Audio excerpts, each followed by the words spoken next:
Alrighty, race fans, welcome to another edition of the Workbench. Well, today, give a little update on V3 and maybe some other observations with some things that we've got in the market. V3 has been accepted very well. There's a lot of clubs that are going to vote on, if they haven't already voted, on putting it into their clubs ahead of Hopper approval at the 2025 Hopper Nationals. So we've got a lot of momentum going with it. Sales are good. Comments are all very positive. So we're exceedingly pleased with the outcome of that. There's some things that I think if you look at the product line that's been developed along some of this was an outflow of V3, I think that you could take and apply to your current fleet of V1s. And, as is pointed out, V1 is not obsolete. It is not going away. It really does have its place. So I think probably in certain applications, a few little changes to the the old setups can maybe bring a little bit more life back into V1 and get you around the track a little quicker. Alright, so if you recall from the introductory videos that have been done on V3, there's a couple things that really help the car to excel. And the biggest thing is the defocused traction magnets. Since our cars don't have a differential, that gives you a little bit more wiggle room going around tight corners. The second thing is the third guide pin hole, which gets the center of the guide pin just behind the front axle. Current V1 and certain guide pin locations on other chassis maybe have it just slightly in front. The guide pin really is effectively your wheelbase in terms of handling. So some tracks that maybe have a lot of S's and things like that, very technical, this third guide pin slot here on a V3 will help you negotiate that. A third thing, extended tip motor magnets. That really takes a lot of ratchet out of the car. It's allowing more RPMs and also less heat. So those are three things, and we can apply a lot of that back to V1, and some of those things are already in, or most of those things are already on the market right now. So if we look at a couple things that we could do, let's look at this particular V1 setup for hard body racing. So this particular example, and it runs very well, we may crank up the track here in a little bit and put some of these on so you can see what's going on. We do have the wing magnets, which allow you a little bit more wiggle room going around corners. Certainly not quite as much as a big defocused field like in V3, but it does do very well. We've got the offset guide pin that is available from us and Viper, where it does get the pin behind the center line of the front axle. When you use that, that needs to be super glued in. Put a little drop of super glue, probably a heavier, like a medium to maybe even a thick or even black max, just a little bit on the end of a toothpick. Put that in and around the hole of the chassis, pop the guide pin in, then make sure this pin is centered up, and then let it sit for several hours. We do have extended tip motor magnets that are legal for V1. They're labeled as such. There's also V3 motor magnets. Those have not been Hopper approved, but regardless, either set, put them in the car, and you're getting close to V3. You really are. It's really phenomenal. So for ceramic, we're working on getting ceramic motor magnets and traction magnets for V3. That has not come to fruition yet as of this date here, just ahead of the Nats. It's Short story, China can be a terrible place. It's hard to get a lot of things done sometimes, and that's one of them. Just as a side note, China produces 95% of the world's magnets. Okay, 95%. They control. It's an essential monopoly that they have on magnets. So, you know, we're just kind of stuck. Now, in this particular ceramic super stock, I've outfitted it with a couple things, just kind of testing, see what's going on, and it's got our wing traction magnets. Those are approved, those are legal. I've put a offset guide pin in it, so we've got that. Now, since we don't have manufactured extended tip motor magnets, there's a thing here you can do to kind of sort of get there. Right now, if you look at existing V-1 motor magnets, and this could be the same for G-3 and some others out there. These magnets basically have a flat right here on their tips. All right, and what that does is it allows the magnet to nest into these spots on the bulkhead and then in the rear of the chassis. So that flat spot of that magnet, see if I can get that on there. See how that just nests in there? Now I know the light's not very good, but nonetheless. Get a second hand in here. Maybe we'll roll that around and you can see how that nests in there. Okay. Alright, so that's fine. It works pretty good. But what we found with these extended tip magnets is the sides still have the flat spots. Alright. Where the magnet rests where it needs to be against the supports. Okay, our radius is where it needs to be as well, but the tips now can extend inwards. Alright, now we're going to get ceramic motor magnets made like that. Well, it remains to be seen how well that works out. The problem with ceramic magnets, unlike these compression molded motor magnets and traction magnets where you can get samples, I mean, you pay your money, you get the tooling made, they could run you, you know, one magnet or a million magnets. There's just no difference. It doesn't make any difference because the process is literally a compression mold. So you can get your tool made, have a small lot of samples made, test them out, regards to strength, whatever, make adjustments before you do a production run. Ceramic magnets are different. They're somewhat machined with diamond tools. I gather that the basic shape of the magnets are formed. I'm unsure exactly the process, but it's a process called sintering, which is basically pressure and heat to take all the material and form it. And then they take diamond tools and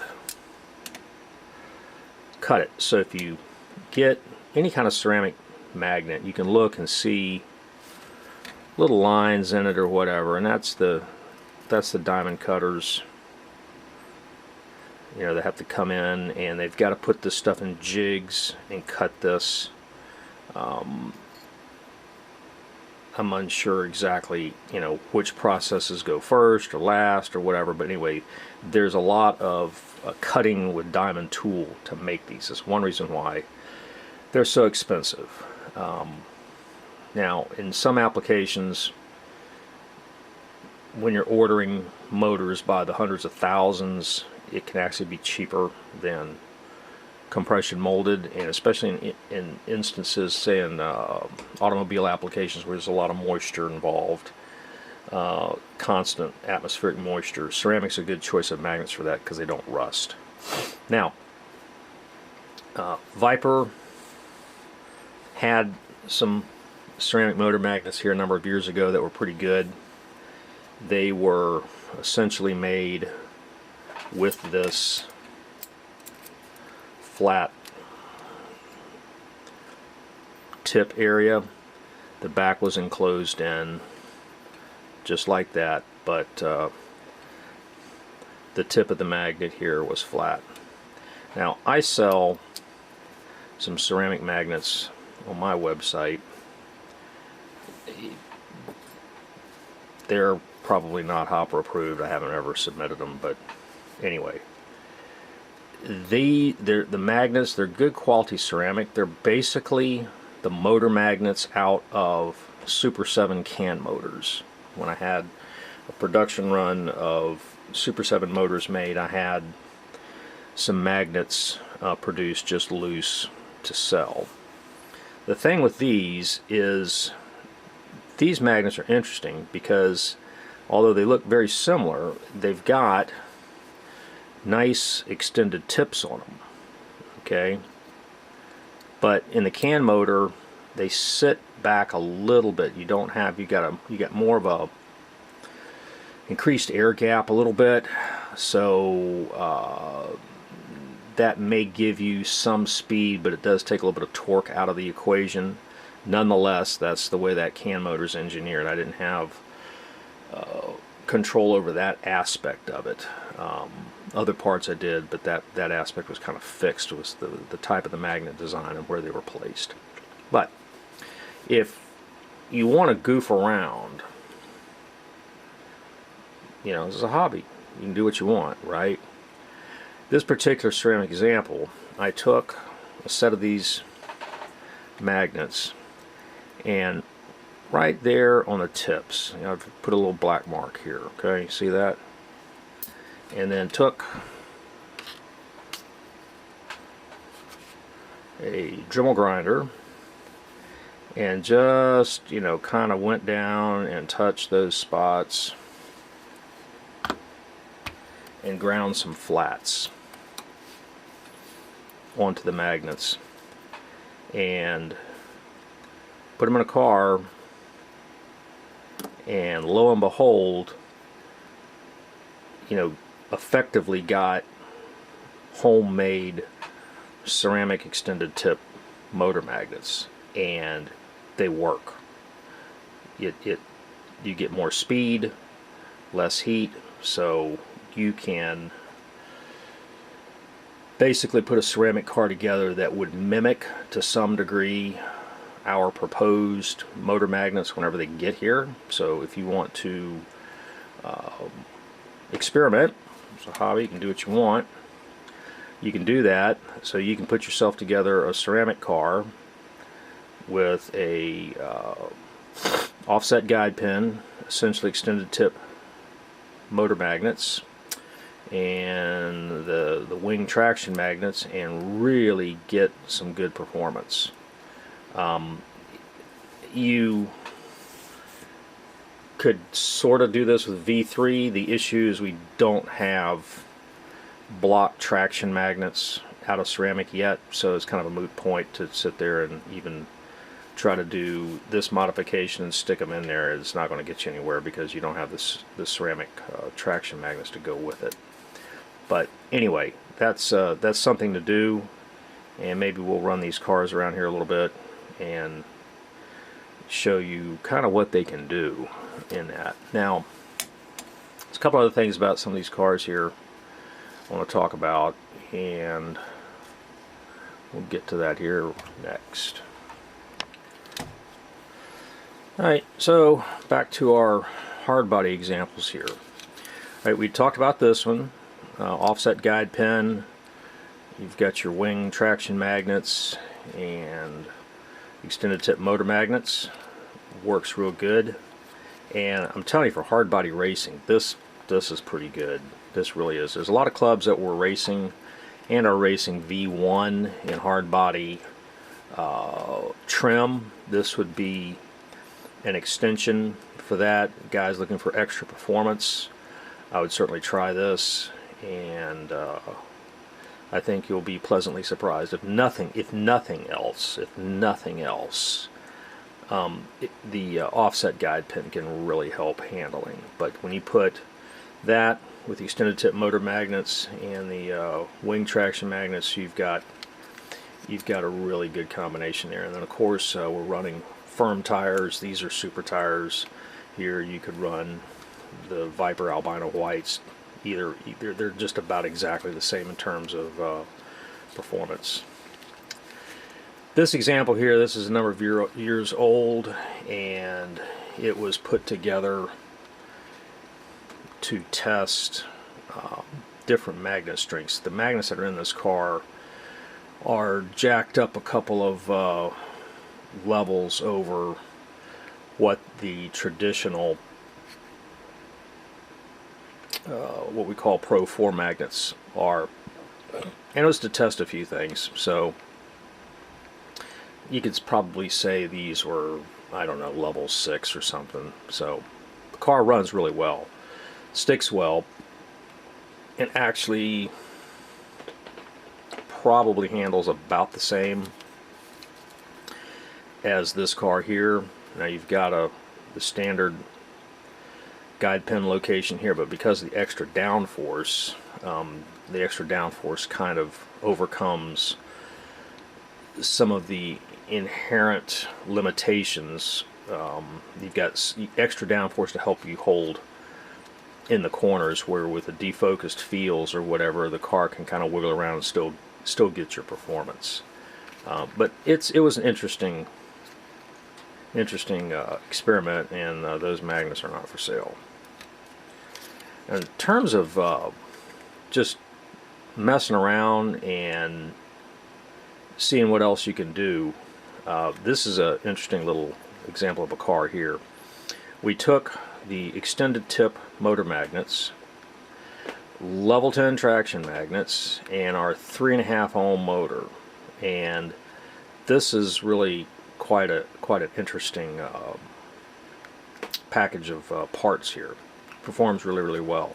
I think this car was built before I had the wing level 10 motor or traction magnets, and so I've just kind of left it the way I built it. I think I changed the motor and the motor magnets out. This car here is running a lowrider clip with a modified Bob Beers Corvette body, just to get it lower. The thing with the lowering clip and these Bob Beers AP Corvettes is the side pipes will end up dragging, so I just whacked them off. Took the back out, took weight out of the back so you have less pendulum effect. Took a little bit of the front air dam off, so we've reduced the weight a little bit and to get the thing down. So depending, if your club has rules that prevents you from doing that, oh well, but some clubs don't. They may have say a weight, your body's got to weigh a minimum of X number of grams or something. So if that's the case, shave away.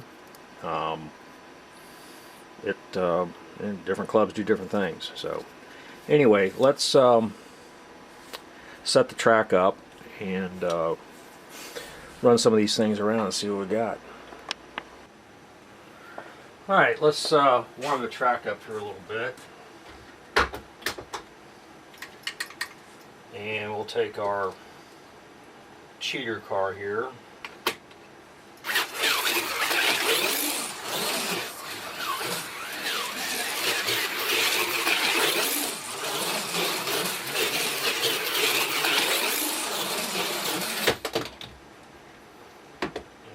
Yep, clean them off. Yep, got a lot of junk on the track.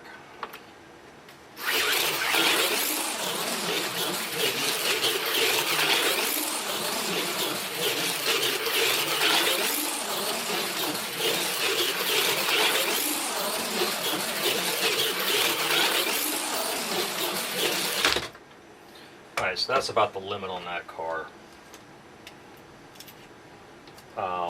And when you drive it, it feels like a cheater car. It's pretty stuck. So that's that. All right, so then we'll get our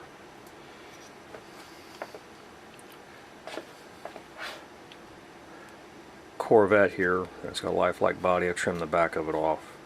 So all this should be legal. All right.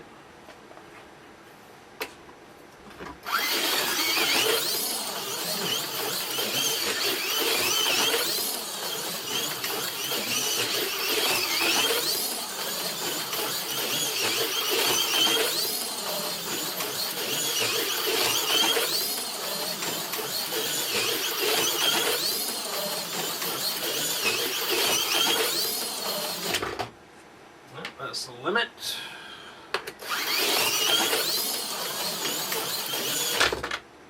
Yeah, that's the limit on that one. Which actually the car, I think, drives a little bit better. One of the things about the extended tip motor magnets and the traction magnets is they're more flush with the bottom of the car. The older generation magnets that were in V1, the traditional setup, they hung down a little bit, so you would always see, you're dragging around, hitting the rails, all of that. That causes a little bit of parasitic drag on the car. So, alright, so got that. Then our somewhat outlaw car, our 3.5 with level 10 and the extended tip motor magnets, level 4.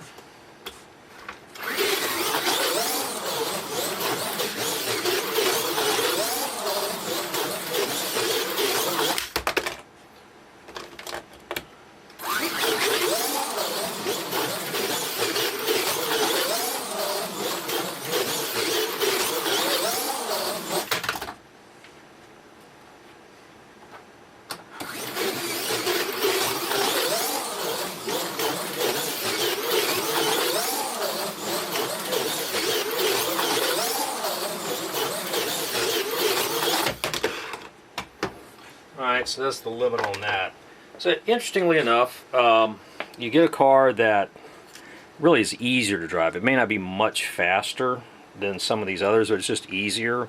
The 3.5 ohm armature really does give it some kick. Alright, and now let's run the ceramic cars. Now this particular example here is left over from when our club was a club before COVID killed us. This is a pretty traditional ceramic super stock with standard Viper motor and traction magnets when they were available.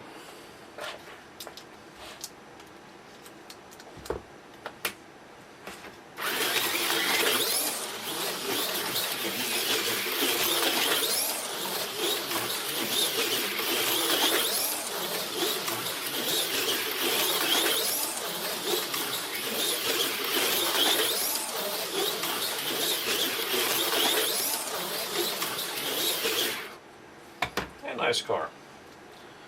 Okay, so let's try our modified car that's got the offset guide pin, our somewhat illegal ceramic magnets that we've cut on, which Hopper rules do not allow you to cut magnets, and then the legal Maxi Wing magnets.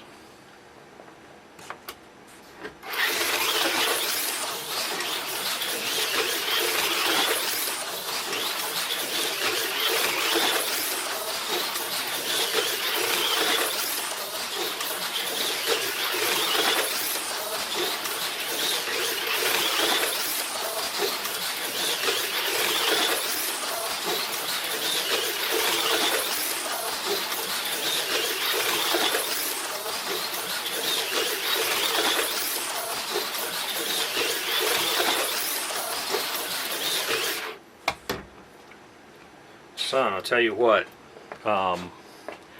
it doesn't appear to be a lot faster in terms of raw speed, but man, does it ever handle. It really does, and the motor really isn't even hardly warm in there, so that's a good setup. It's encouraging, you know, if we do get, when and if we do get production V3 ceramic magnets, I think it's going to be a very competitive platform at that. We just got to wait and see, and there's no date from the factory as when they will be getting those parts to us. Say China can be a terrible place. I don't know if we got anything else we want to talk about here. I think that's about it. So, alrighty guys, thank you for joining us. And if you have any specific questions, don't necessarily leave them in the comments below, because I don't troll my own videos. If you've got a serious question, send me an email, and if it's even more serious, just pick up the phone and call. Alright, thanks.